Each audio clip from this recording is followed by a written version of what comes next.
Donc je me suis retrouvé dans la position où je suis, pas en ayant une idée géniale dès le premier jour, mais juste en résolvant des problèmes simples que j'avais autour de moi.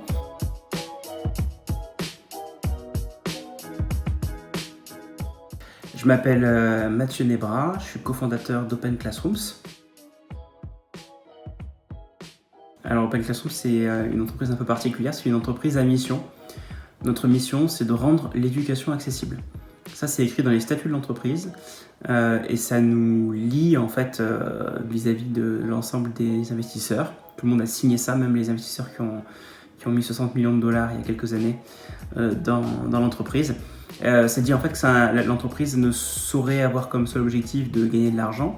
Elle a aussi un objet social, qui est donc de rendre l'éducation accessible. Ça, c'est si vous voulez, la mission, c'est quelque chose d'un peu global qui est attaché à l'entreprise pour la durée de sa vie. Et ensuite, on a des focus, parce que c'est un peu large, rendre l'éducation accessible, on peut faire plein de choses dedans. Et le focus actuel, ce qu'on appelle la vision, qui est une forme d'implémentation de la mission, c'est de rendre l'éducation professionnalisante accessible. Donc concrètement, on aide les gens à se former pour avoir un emploi qui est demandé sur le marché du travail. Et on compte les jobs que les gens trouvent grâce à nos formations. On ne s'intéresse pas tellement au nombre d'étudiants qu'on a ou qu'on diplôme, on s'intéresse au nombre de jobs qu'on aide à créer. Moi, j'ai fait des études, j'ai fait un bac. À l'époque, c'était le bac scientifique, bac S. Et j'ai ensuite enchaîné sur une formation d'ingénieur, une école d'ingénieur, Les Frais, au sud de Paris, avec une prépa intégrée. Donc j'ai fait 5 ans là-bas. Et j'ai commencé en fait de plus en plus à bosser sur mon projet professionnel quand j'étais à l'école. Je faisais ça en parallèle. Et j'ai techniquement créé l'entreprise en 2007, 1 ou 2 ans avant la fin de mes études d'ingénieur. Je suis promotion 2008. Et ensuite, mon stage de fin d'études, en fait, j'ai dû négocier avec l'école pour le faire dans mon entreprise. Pas comme stagiaire, mais comme entrepreneur. C'était encore une époque où c'était un peu conceptuel de créer son entreprise et de considérer ça comme un projet professionnel. Normalement, ils s'attendaient plutôt à ce qu'on trouve un CDI dans une SS2I, qu'on appelle aujourd'hui ESN. Et donc, voilà, j'ai créé l'entreprise, j'ai été rejoint par mon associé assez vite qui finissait ses études. Et on a été à temps plein dans l'entreprise depuis ce moment-là, donc c'est assez simple vu de loin. Après, vu de l'intérieur, j'ai l'impression qu'il s'est passé 1000 choses et qu'on a eu 1000 vies. On a levé des fonds plusieurs fois, on est actuellement une série B, mais on a fait un seed, série A, série B. Même si les levées de fonds ne sont pas la vie de l'entreprise, c'est des marqueurs importants que les gens voient de l'extérieur.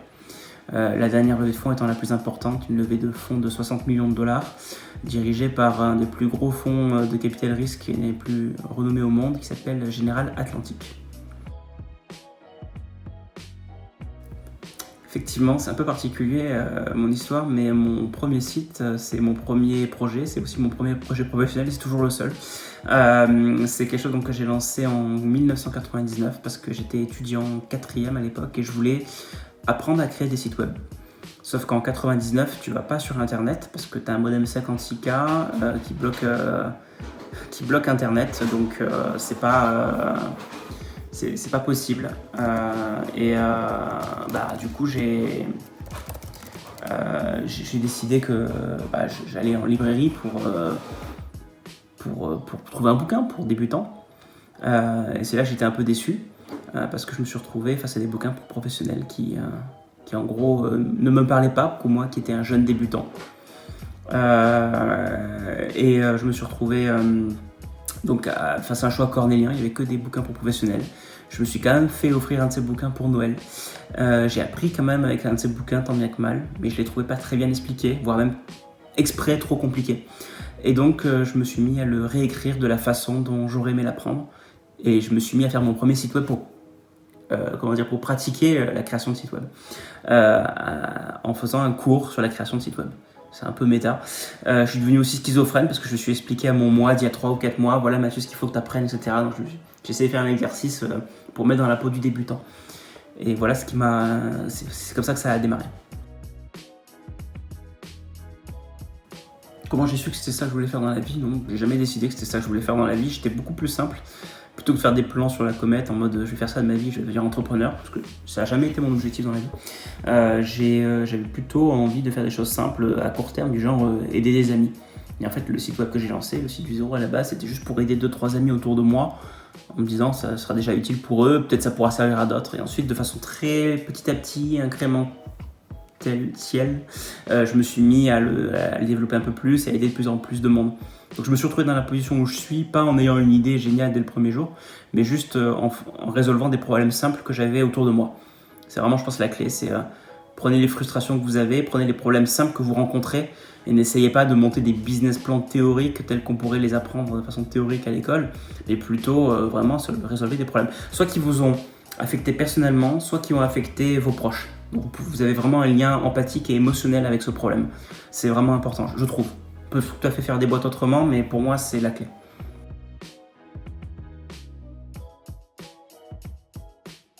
Oui, enfin, c'est peut-être le changement le plus visible, c'est d'avoir renommé Seed2Zero en Open Classroom. C'était en 2012-13, si je me souviens bien. Quand je l'ai lancé, déjà, je me suis dit, bon, il faut que je trouve un nom. Ok, je vais appeler ça Seed2Zero. Putain, ça craint, c'est nul. Mais bon, ça ira.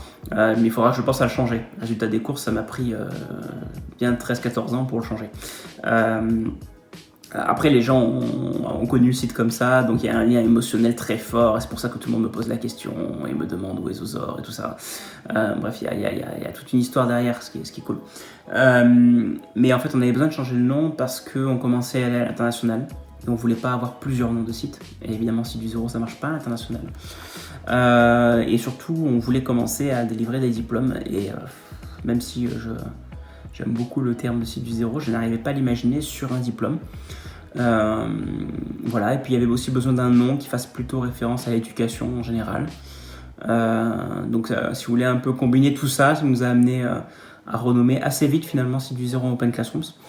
Mais c'est peut-être la partie seulement la plus visible de l'iceberg. Après il y a eu le changement de logo et de design et de code couleur, mais aussi surtout de méthode pédagogique au fur et à mesure. Je veux dire, au départ c'était juste des tutoriels gratuits pour débutants.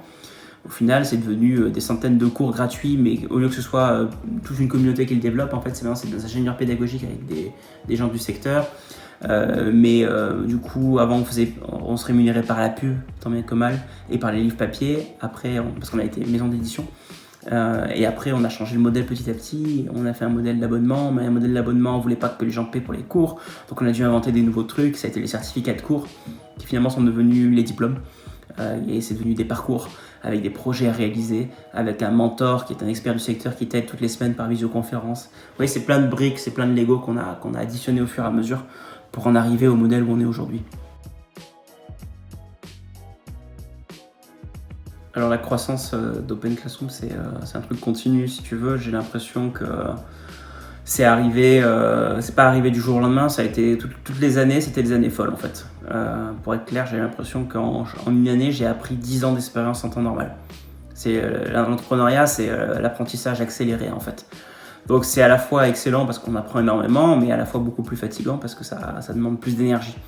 Mais si on est motivé, franchement, c'est le meilleur endroit où être pour moi parce que c'est là où on va à la vitesse maximale où on peut aller, j'ai envie de dire. Alors que des fois, on est contraint par l'environnement, l'entreprise dans laquelle on est. Donc, toutes les années étaient folles. Les 2 dernières années ont été encore plus folles que les précédentes, j'ai envie de dire, avec du recul. Parce qu'il y a eu la levée de fonds et ça crée des attentes un peu plus fortes. Et là, la boîte est passée de 30-40 personnes à maintenant 230 personnes. C'est pas rien à vivre de l'intérieur, je peux vous le dire.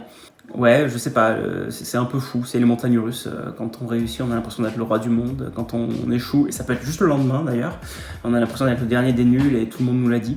Donc il faut être prêt à vivre les montagnes russes un peu en continu. C'est très gratifiant, un peu plus épuisant que la normale, j'ai envie de dire.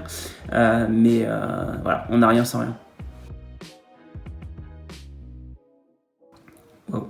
J'aurais pas pu dire, moi, il y a 10 ans où j'en serais dans 10 ans, et j'aurais eu une réponse qui aurait été peut-être complètement à côté de la plaque. J'aurais peut-être dit un site avec plein de tutos en anglais, en français, en chinois, en japonais, en ce que tu veux. Mais j'aurais pas du tout pensé que ce serait une école qui aurait des diplômes, qui aurait des mentors et tout. Donc c'est toujours un exercice difficile. Maintenant, je peux quand même essayer d'y répondre. Je pense qu'on sera manifestement toujours une école et qu'on aura différents types d'étudiants, comme on a déjà commencé à l'avoir, d'étudiants pré-bac ou post-bac, donc plutôt jeunes qui veulent se former pour un métier, mais aussi des professionnels, on en a déjà, qui ont besoin d'apprendre des nouveaux métiers, donc changer complètement de métier au sein de l'entreprise ou comprendre des nouveaux morceaux de métier. Donc là, on sera plus sur des diplômes, dans 10 ans, on sera sur des morceaux de diplômes.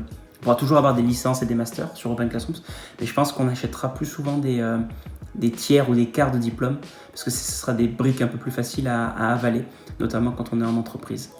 Je pense que la transformation digitale aura explosé encore plus que ce qu'on imagine aujourd'hui, qu'il y aura plein de gens qui auront besoin de changer de métier. Les chauffeurs routiers, les livreurs, les Deliveroo et compagnie, ça sera de moins en moins nécessaire parce que ça sera de plus en plus automatisé. Et donc eux auront besoin de trouver de nouveaux métiers et on les aura en grande partie comme clients. Je pense aussi aux caissiers, caissières, tous ces métiers-là qui sont en train de disparaître à vitesse grand V. Et d'ailleurs, les entreprises commencent à s'inquiéter parce qu'elles ne savent pas qu'est-ce qui va se passer et qu'est-ce qu'elles vont faire de ces employés. Donc c'est un sujet aujourd'hui très fort. Dans les fast-foods, la grande distribution, c'est assez fort. On sent que c'est en train d'être automatisé. Donc il y a un vrai sujet sociétal de que deviennent les gens et vers quel métier on les amène.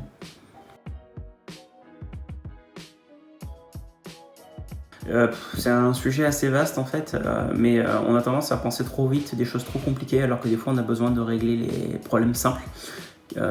Des fois les notes elles étaient même pas informatisées dans les écoles, les jurys, des choses comme ça. Donc d'abord il s'agit d'informatiser des choses simples et même chez Open Classrooms on en est encore là, on n'y a rien à vous cacher. Même si on commence du coup à agréger des données intéressantes qui nous permettent de prendre des décisions intéressantes, mais c'est que le début. Donc je pense qu'il ne faut pas overcompliquer les choses, pas trop imaginer des solutions miraculeuses. Quand on commence à parler un peu trop d'IA, moi je suis méfiant. Non pas qu'il n'y a pas des choses à faire, mais en fait les gens overhype trop l'IA et ce genre de choses, alors qu'en fait on a besoin de résoudre des problèmes simples mais efficacement. Mais c'est encore le cas chez Open Classrooms en fait.